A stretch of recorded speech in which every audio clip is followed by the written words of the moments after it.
Believe it or not, face recognition is everywhere.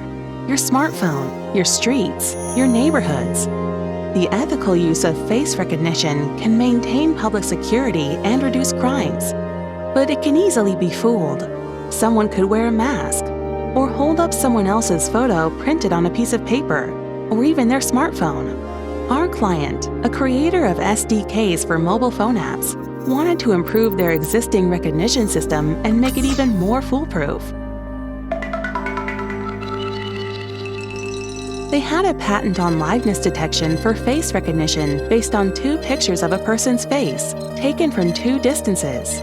But the existing system treated face recognition and liveness detection as 2 separate problems. With our deep learning-based approach and proven and predictable computer vision techniques, we trained a single AI model that incorporated both images. This significantly improved accuracy on both tasks and efficiently performed spoof detection. Even on extremely challenging examples under arbitrary lighting conditions, the new integrated system had a recognition rate as high as 95%, with a false positive rate of just 1 in 10,000. Real face 1, fake face 0. Glad we could help.